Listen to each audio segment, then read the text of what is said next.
Welcome, everyone. I think you're really going to like this. And it's something that you really got to pay a lot of attention to. It's not something you learn overnight. But you get studying this, and you can literally have anything you want. Now, if you look here, I've been studying this for 60 years. I was 60 years. I started my 60th year last October. And I think, this is something you should study all the time. It's not just something you study once in a while. If you look at this for a moment, I think that Neville put it very well. He said, you're only limited by weakness of attention and poverty of imagination. I want you to think about that for a moment. Really give that some thought. You're only limited by weakness of attention. I have quoted Dr. Wernher von Braun on numerous occasions. When John Kennedy, when he was the President of the United States, asked the good doctor, the father of the space program, greatest scientist, what it would take to build a rocket that'll carry a person to the moon and bring him back safely to Earth. He answered him in 5 words. He said, the will to do it. Now, will is a mental faculty. You have perception, the will, reason, imagination, memory, and intuition. These are all our higher faculties. This is what makes us who we actually are. This is what separates us from all the rest of the animal kingdom. And Neville's saying, you're only limited by weakness of attention. Wernher von Braun was telling President Kennedy, all you need is to give it your full attention, the will to do it. See, the will gives us the ability to concentrate. I don't know what you want, but I do know this. If you can think it, and you can let yourself get emotionally involved with it, and you stay focused on it, you can have it. Now that's a very basic concept, but it's not the easiest thing for most people to do. But the more you study it, the better you're going to get at it. But I love this. You're only limited by weakness of attention and poverty of imagination. You've got to activate your imagination. A lot of people just use their imagination for, gosh, I hope this doesn't happen, or I hope that doesn't happen. They're letting it go in the wrong direction. Our imagination is the most marvelous. He'll, in Think and Grow Rich, he'll say the imagination is the most marvelous, miraculous, inconceivably powerful force that the world's ever known. It'll create anything for you. It'll take you anywhere. Your imagination will take you anywhere, and it'll give you anything you want. That's a beautiful thing to know.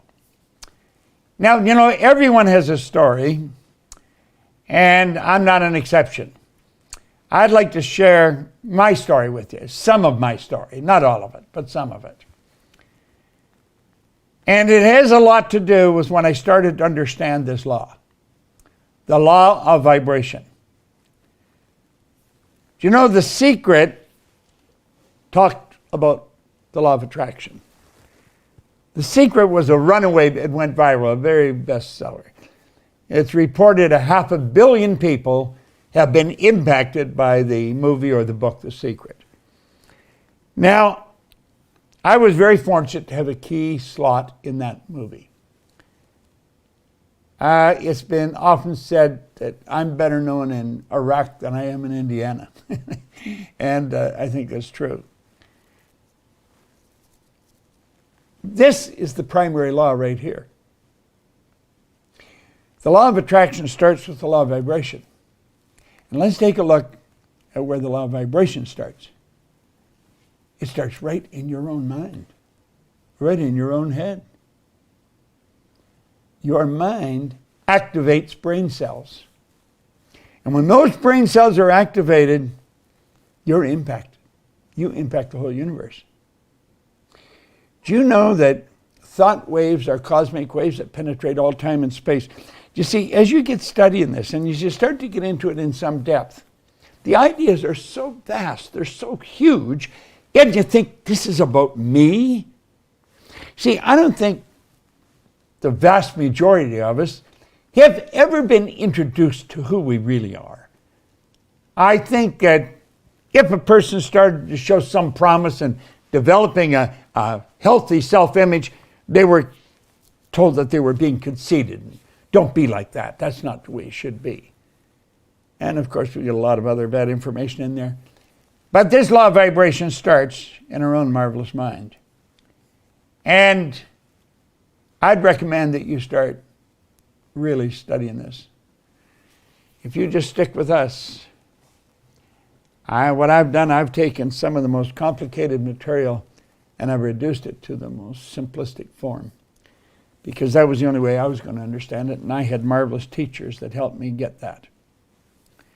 Now, Lincoln said something absolutely incredible. Lincoln said many things that are incredible, but he said, to believe in the things you can see and touch is no belief at all. But to believe in the unseen is a triumph and a blessing. Think of that. To believe in the things you can see and touch. We've got things we can see and touch. That's no belief at all. To believe in the unseen is a triumph and a blessing. Do you know the biggest part of you you'll never see? The real you you'll never see. Now we've got to start to understand this. We've got to start to get it in the right slot in our mind. We've got to realize that there's so much to us that we don't really get. We don't understand. Our educational system is so lacking in teaching us who we are. You can study psychology, but most people that study psychology have never really got to know themselves. I'm talking about in depth, who you really are, your relationship to the whole scheme of things, or your relationship to God.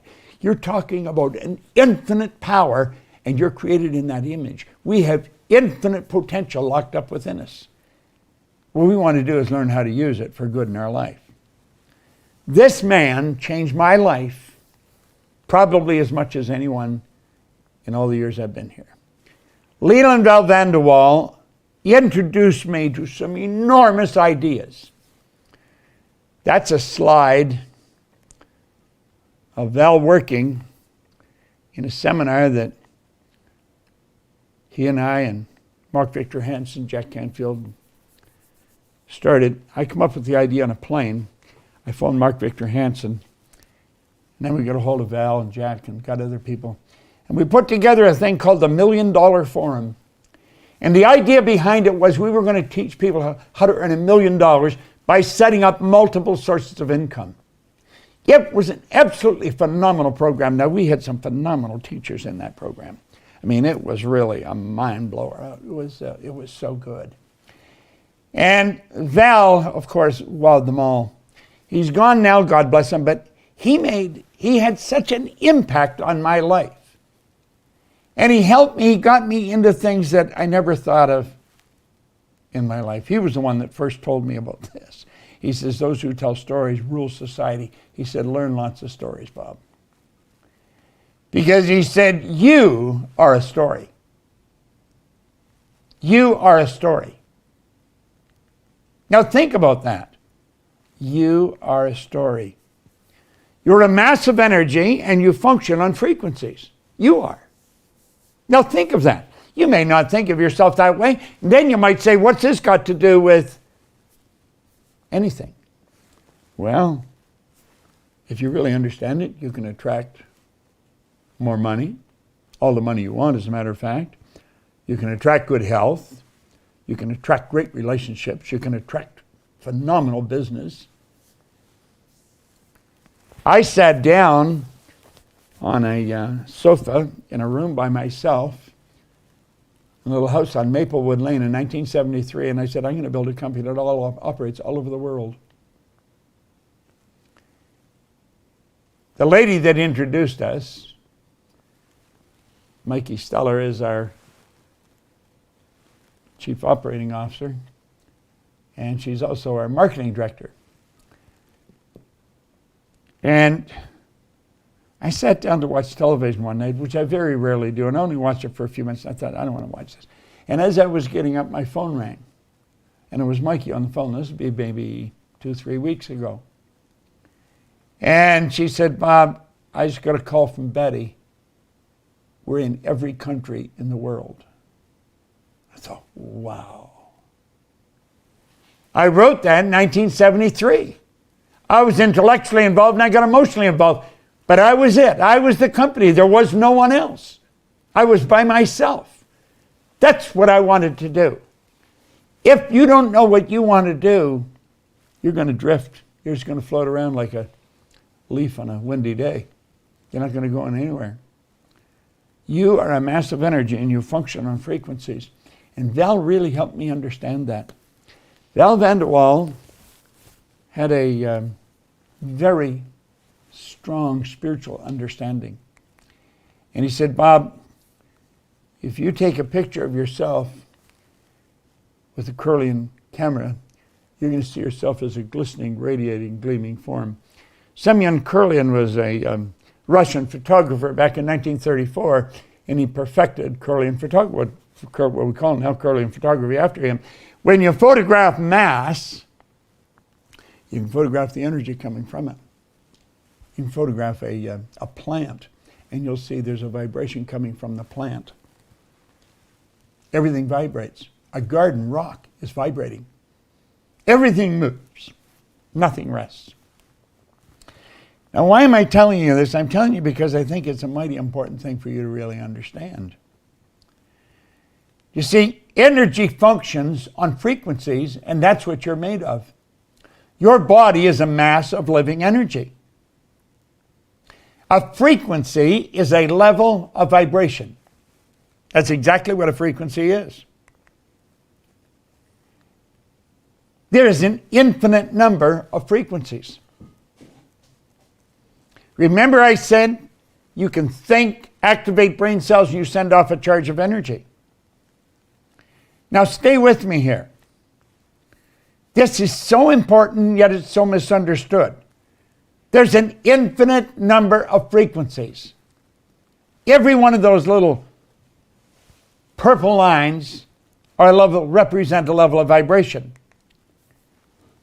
Now, do you know, Albert Einstein, God bless him, he sure had his act put together, didn't he?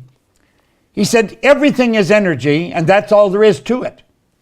Match the frequency of the reality you want, and you cannot help but get that reality. It can be no other way. This is not philosophy. This is physics. Now, this is what we teach here at the Proctor Gallagher Institute. We teach you the primary cause of the good that you desire. You take care of the cause, the effect always takes care of itself. In fact, Emerson said the law of cause and effect was the most important law in the universe. I don't know if I agree with that, but he's certainly pretty close to it if he isn't right. Everything is energy. Now think. That's all there is to it. Everything is energy. Everything. Match the frequency of the reality you want. Yet you cannot help but get that reality. It can be no other way. This is not philosophy. This is physics.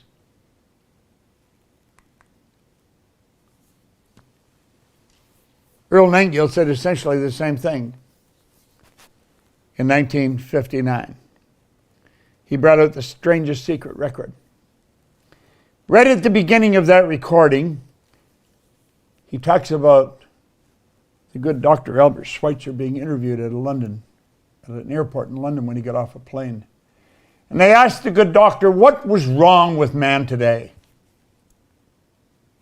He said he thought about it for a while. Then he said, man simply doesn't think. We do not think. You say, well, everybody thinks. No. Understand, mental activity does not constitute thinking. You have 5 senses. You can see, hear, smell, taste, touch. When any of those 5 senses are affected, it causes mental activity. That is not thinking. It causes pictures to fly in your mind. That is not thinking.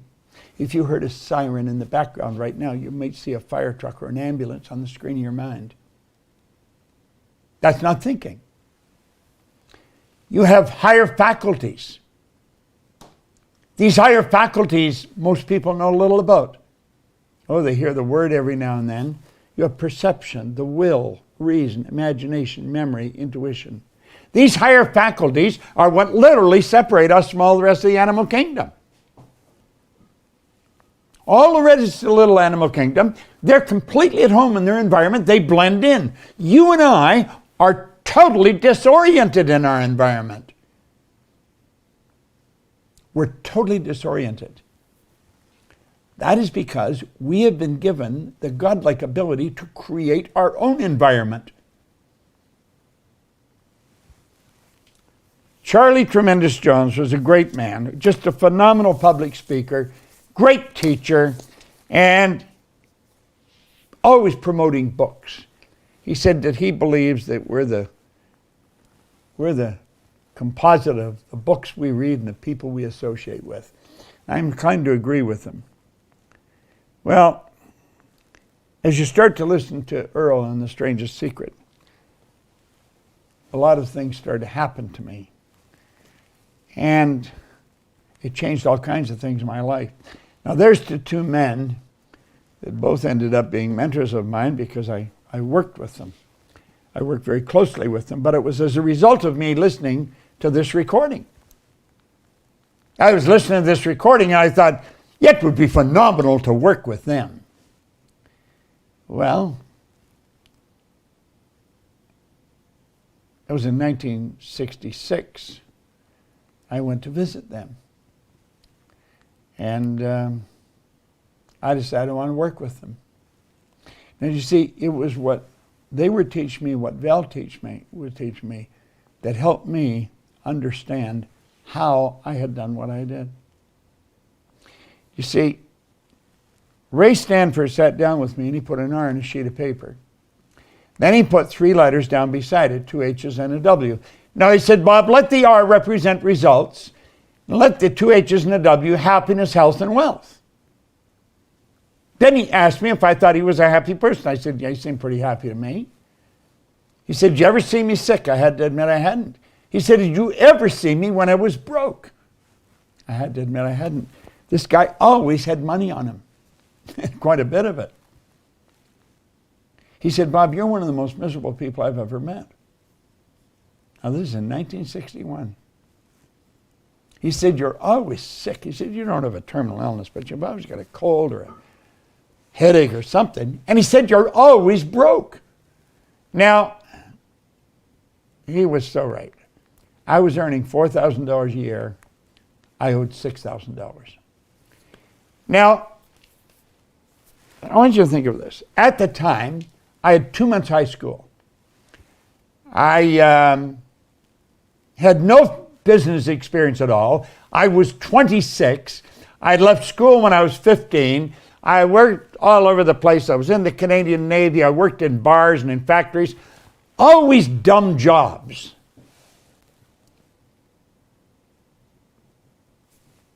No wonder I was unhappy, sick, and broke. I studied nothing. I read nothing. He said, do you ever read anything? And I said, no, I can't read. And that's when he introduced me to this book. And he said, Bob, Napoleon Hill studied 500 of the world's most successful people over many, many years. And it was at the counseling of the richest man in the world that he did that, Andrew Carnegie. And he found there was a golden thread running through their life. And he wrote the laws of achievement. I have the laws of achievement right here. Pull those 4 over a bit. There they are right there. There's 8 little books.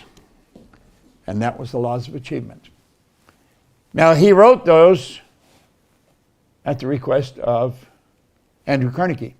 Carnegie said it was a shame, like people like himself, who was the wealthiest man in the world, is going to their grave with all his knowledge locked up in their bones. He said nobody's ever organized the laws of achievement. And as a result, most people never achieve very much. And he got Hill to do it. Well, after he did it, then this book, The Laws, or Think and Grow Rich, came out of that. And this is what I was really into studying. Okay? You know that within a year, my income was at $175,000. Now, at the end of this meeting, Arash is going to be giving you a directive. And what I would suggest you do is listen very carefully to him. This is a goal card that I have my goal written on. I carry this in my pocket. Every time I put my hand in my pocket and touch that card, the picture that's in my mind flashes on the screen of my mind. I painted the picture in words on the card, and it's tucked into cells in my brain. Well, that's how I went from earning $4,000 to $175,000, and I did it in less than a year. This is no formal education, no business experience. I had no idea what I was doing. In less than 5 years, I was over $1 million a year. I had business operating in Toronto, Montreal, Boston, Cleveland, Atlanta, in London, England. If you ask me how I did, I had no idea. I had no idea. I have found out since it was through the repetition of what I'm talking to you about right now. The action of repeating something that has already been said or written. Look at. Ray said to me, if you read this every day, your life will change. He got me to commit to doing that. I committed I would do it. And God only knows why I've kept that commitment. In my 60th year, every day. I don't read a lot of it. I just open and read something. Right here. That's just where I open it now. Remember, too, that all who succeed in life get off to a bad start. And they pass through many heartbreaking struggles before they arrive. The turning point in the lives of those who succeed usually comes at the moment of some crises, through which they're introduced to their other selves. Yeah. Just read that. I mean, that's inspirational. You learn something from that. Well, 1968, I was their vice president of sales because that is something I wrote on the card. I decided I wanted to work with them. I wanted to work right beside them. And I had an office right beside the two of them. This is vice president of sales. And you know, Earl taught me something that is so valuable. And I want to share it with you. He said, you know, Bob, there's an enormous difference between knowledge and experience.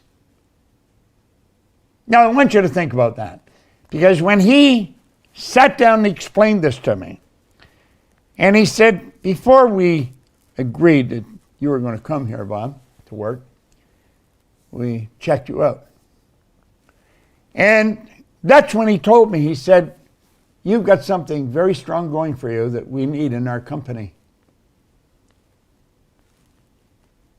And that's when he told me, he said, there's an enormous difference between knowledge and experience.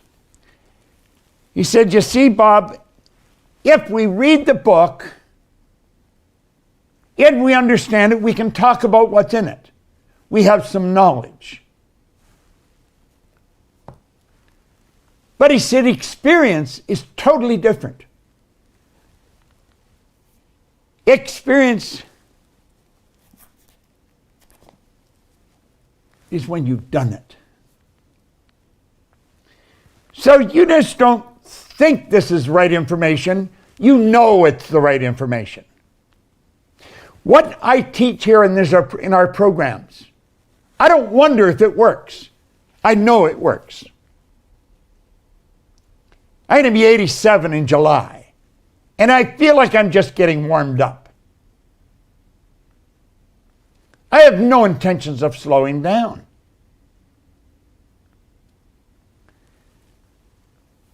We earn millions of dollars. We operate all over the world. And I believe we share some of the most powerful information in the world. It's not just something I've studied. It's something I did. And it was only after I did a lot of this that I got help. Because one day in London, I was thinking, how in the heck did I do this? I was actually being irresponsible. I was earning over $1 million. I would go into the Playboy Club and play roulette on Hyde Park, right next to the London Hilton. And I didn't care if I lost the money because I knew where the money was. And one day I thought, this is being very irresponsible. And I think, how the heck did this happen to me? Because you see, I had been struggling all my life up until I met Ray, and he gave me the book to study. I had really been struggling my whole life. Never had a half-decent job, had nothing really going for me. And here I am, owning a company that operates in 7 cities, 3 countries. And I thought, how did it happen? And I couldn't figure it out. You see, I knew I wasn't lucky. I just inherently, I just had an innate awareness that I was not lucky. I had been raised to believe if you're going to earn a lot of money, you've got to be really smart. I knew I wasn't really smart. I knew that. I knew a lot of people thought I was, but I knew I wasn't really smart. And I'd been raised to believe if you don't go to school, you can't get a good job. I hadn't gone to school and I didn't have a good job. I owned the whole company. And so I made up my mind that I was going to find out how my life changed. I wanted to know how it changed. And since that's what I wanted to know, that's what I started to find out. And that's where I learned the power of repetition. I was sitting with a lady, Catherine Weishaupt. She's from Germany. She is in Germany. And I was sort of like a review meeting with her. She was a consultant at her company. And I was sitting with Gina, my assistant, and Catherine said, I believe success is 5% strategy and is 95% mindset. I had never heard that before. And I looked at her. I just intuitively knew she was right. I knew she was right.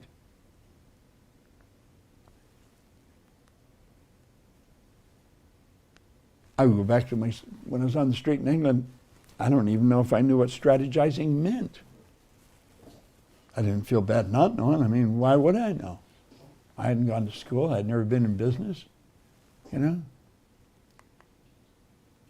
Success is 5% strategy, 95% mindset. You see, it's all about the mind. It's about your marvelous mind. Now, before tomorrow, I'm going to show you different concepts. I'm going to explain them so that if you had a 15-year-old, the 15-year-old would understand it, believe me. I pride myself in explaining things in a very simple manner. I don't want to complicate it. The people that taught it to me did that. They kept it very simple. It's about your marvelous mind. As Van de Waal taught me, he says it's all in awareness, Bob. He said there's a marvelous inner world that exists within us. And the revelation of such a world enables us to do, to attain, to achieve anything we desire within the bounds or limits of nature. Now listen, this is vitally important information.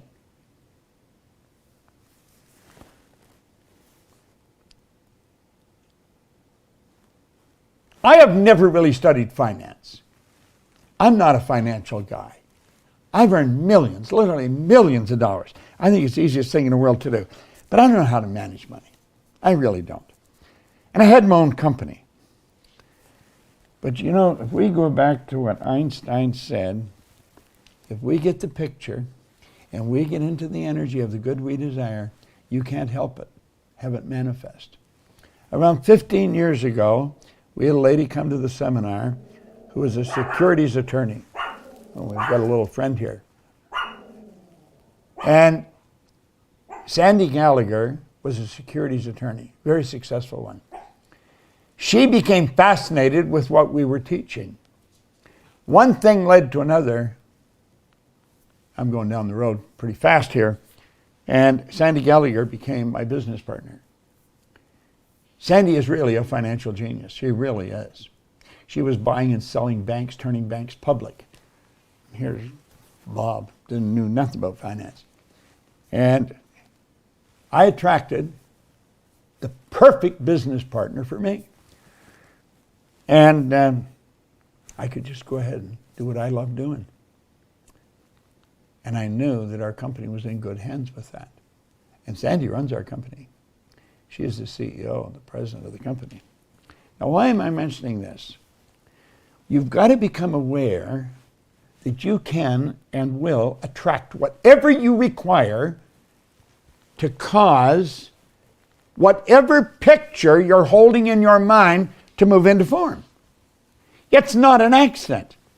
There is a marvelous inner world that exists within us. And the revelation of such a world enables us to do, to attain, to achieve anything we desire within the bounds or limits of nature. Now, that law or that truth was taught to me by this man. He taught me so many things. God, I miss him. Val and I became great friends. We did a lot of work together. I think of Val, he was a big guy. I've always been not that big. I think I was about 135 pounds when I started to work with him. We'd be out on the road and we both liked buying clothes. We'd go into a clothes store. He said, "You got any men's clothes in here?" He was always ribbing me. He said, "You know, this guy has to run around in the shower to get wet." I think what he was doing was making excuses for him being as big as he was. But sure, a great guy. Now, he's the one that woke me up and he introduced me to this drawing. And he said, "Bob, I want you to let that represent you." And he said, the big circle represents your mind. The top half of it is your conscious mind. And the bottom half is your subconscious mind. Now, you've been reading a lot about this, but I would suspect that you're very confused when you read a lot of this stuff. I think one of the best books on the subconscious mind is Dr. Joseph Murphy's book, The Power of the Subconscious Mind. It's a phenomenal book. If you don't have it, your library is not complete. And at any rate, he taught me this drawing, and he said, when you think of yourself, you got to have an image. You got to understand the mind is everything in your life. You got to learn how to work with it. Now he said, let's look at it this way. There's the mind, and there's a positive sign and a negative sign. Now he said that actually represents a law of polarity, the law of opposites. And he said here, a power flowing into your consciousness. And when it flows into your consciousness, you create thoughts. You literally create thoughts from a power that flows into your conscious mind. You can originate thoughts. You can think something that no one has ever thought before. You have a unique ability to do this. It's the thoughts that you think in your conscious mind that you impress upon your subconscious mind that causes you to feel the way you feel. Feeling is conscious awareness of vibration. Those feelings are expressed with and through your physical body. That causes the action which produces the result. Now, getting them all lined up is called attitude. Now, some people line up on the negative side. They're going to see what's wrong. And you know something? They're right. There's something wrong. Other people go on the positive side. They see what's good. And they're right. There's something good. You can find what's right or wrong in anything. Doesn't matter what you're looking at. If you want to find what's wrong with my presentation, just keep looking. Take a pen and pencil because you're going to get busy. Or if you want to look at what's right, look at that. There's a power flowing into our consciousness, and we have the ability to think anything we want to think. And it's the thoughts we think that causes the feelings because we get emotionally involved with them.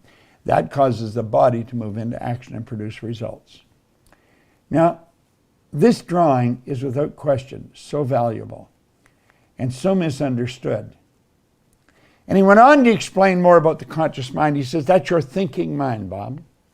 Problem with most people is they don't think. They really don't think.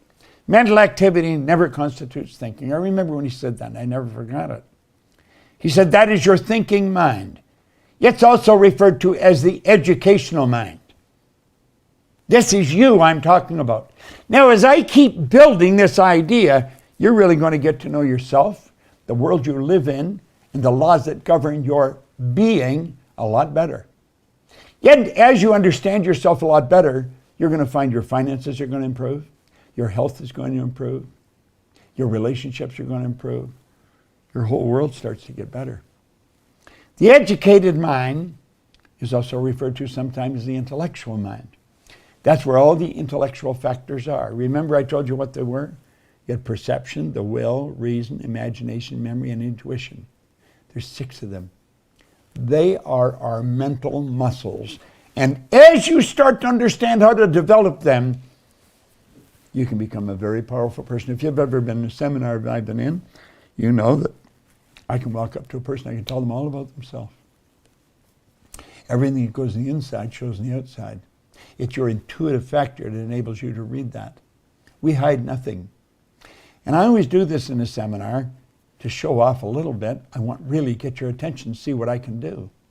But then what I really want to do is say, if I can do it, you can do it. See, we watch other people do things and we become fascinated if they're doing it really well. What we want to understand, if we want to do it, we can do what they're doing. The subconscious mind is your emotional mind. When you're emotionally upset, you've got the wrong ideas being fed into that part of your mind.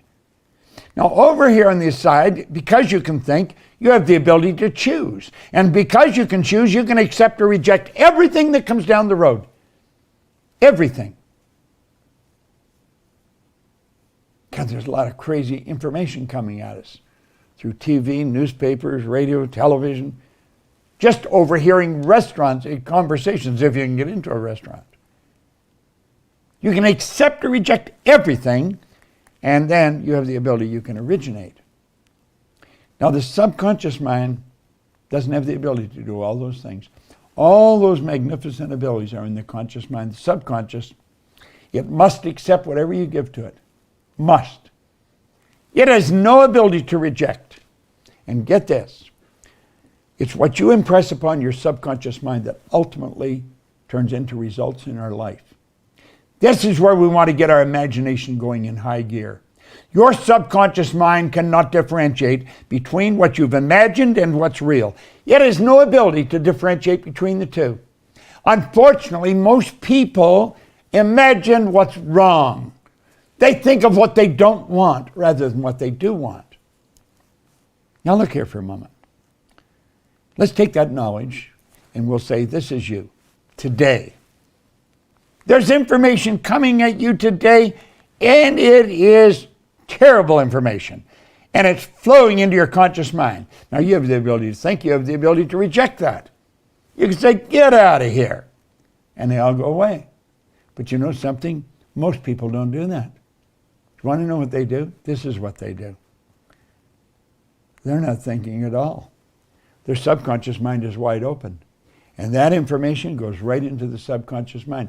Remember what we said about the subconscious? It has no ability to reject all that negative information. Why do we leave the mind open like that? It's our paradigm. It's how we're programmed. We're literally programmed to live that way. Who did this?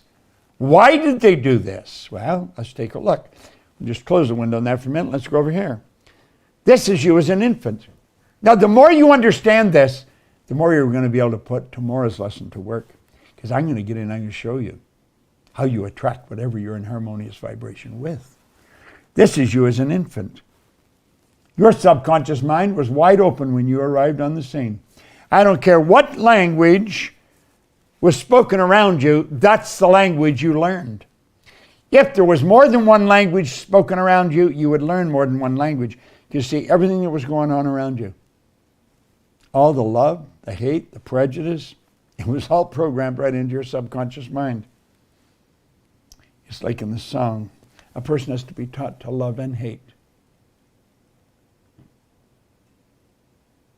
They must be taught before they're 6 or 8, before it's too late. You see, a child's mind is wide open. The child is being programmed. First of all, they were programmed genetically. That's why the child looks like they look. That's genetic conditioning. You see, it's a little bit of energy from mom and a little bit of energy from dad that formed the nucleus of you. And when those energies came together, that was the start of you. And then 280 days later, you made your debut on the planet. But over that 280 days, there was a lot of programming going on. There's genetic program, and now there's an environmental program. And the paradigm, here we are, years later. People, they've learned all kinds of information, but they're not doing it. The paradigm is in control. You see, the paradigm is, it's something most people don't understand. It's something everyone should understand. Every one of us has gathered an abundance of knowledge covering numerous subjects. However, most of what we've learned has very little, if anything, to do with our paradigm. Therefore, we frequently don't do what we already know how to do. I maintain that everyone that can hear my voice already knows how to at least double your income. Now, you may be thinking, oh, that's not true. Oh, yeah. Listen, trust me. I've been there. I've done that. I've worked with thousands of people. I know how it works. We have superior knowledge, inferior results. That causes confusion and frustration. Now let's put our model up here and take a look. Here's a person here. They've got all this knowledge in their mind. They go to school. They get a ton of knowledge. But you know something? The knowledge doesn't match the results. Why is it that a person with a great formal education, worked in a good company for maybe 30 years, is struggling to meet a mortgage payment? Explain that to me. How does that work? They've gone right through our educational system. We're very dedicated to employees for maybe 30 or 40 years, and they're having difficulty making a mortgage payment. Doesn't make sense, does it? Well, all they know isn't working for them because the paradigm is in control of them. Their results are nothing but an expression of the paradigm. That's all that conditioning that took place before they could even think. If you want to change your results, it's essential that you change the paradigm. That's absolutely essential. So, as we get into the law of attraction tomorrow and show you how it's just an extension of the law of vibration, I would recommend you study it pretty closely. Because you see, you do have a paradigm. Oh, I do. Everyone has. A paradigm is a mental program that has almost exclusive control over our habitual behavior. And think of this. Almost all of our behavior is habitual. Something to really understand. Now let's take a look at this. You can create your own economy. You can create the life you really want. Nothing tricky about it. Energy functions on frequencies. Remember we said that? A frequency is a level of vibration. There's an infinite number of vibrations, of levels of vibrations, of frequencies. An infinite number. Let's take a look again at what Albert Einstein said. So beautiful. Study this very carefully. Everything is energy, and that's all there is to it. Match the frequency of the reality you want, and you cannot help but get that reality. It can be no other way. This isn't a philosophy. It's physics. Look at, when I sat down and wrote out that we would have, our company would operate all over the world, Then I went to work. I had the idea. Mikey phones me. Now, that was in 1973. It was just a couple of weeks ago she phoned. She's in every country in the world. Here's the trick. Decide what kind of a life you actually want. Quit fooling around with your life. It's too short. Then say no to anything that isn't that. Decide what kind of a life you actually want. Then say no to everything that isn't that. Now look here.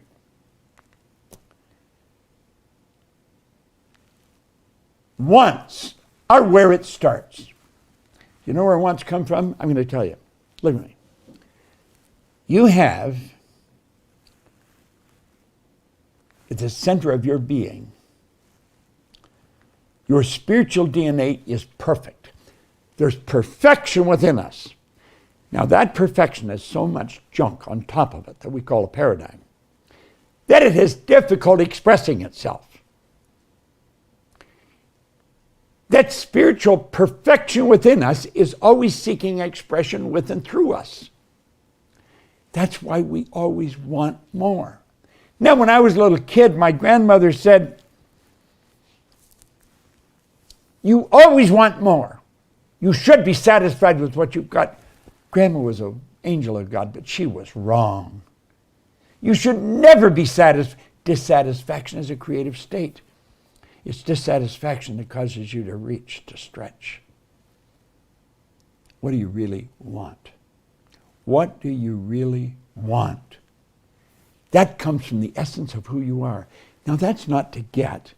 Getting is nice too. That gives you greater physical comfort. You can have all the good you desire. I was talking to a friend of mine earlier this morning. He said something just about blew my mind. I loved it. I wrote it down. He was saying it's his girlfriend's birthday this week. I know his girlfriend didn't have a week's birthday. But he said, we're celebrating it all week. We're having a birthday lifestyle. He said, we've already got a birthday lifestyle. And I love that. That's what you want. You want to have a birthday lifestyle. Everyday celebration. What do you want? The want is not to get. That's a side benefit. The want is to grow. It's for you to bring more of you to the surface. You're God's highest form of creation. The wants turn into desire.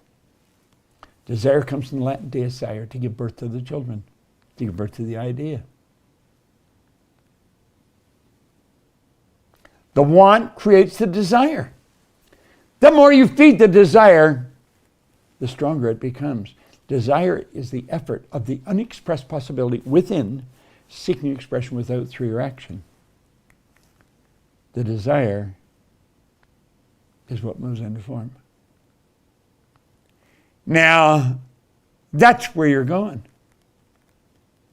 That's what you want to do. It's all vibration. It all has to do with energy. And we're going to talk more about how you attract it tomorrow. Now, I don't know what you're doing 10 o'clock Eastern time tomorrow, but I'd be here about 5 to 10. I always have a pad handy to write notes on, always. I'm going to explain the law of attraction tomorrow. I've been studying it since the 60s. I understand it very well. I get everything I want in my life. You say, oh yeah, that isn't true. Oh yeah, no, it is true. And I can show you how to get everything you want. Now that doesn't mean it's going to manifest for you overnight. But if you'll follow the laws and do as I'm suggesting, you'll get everything you want. You are God's highest form of creation. We want to study this.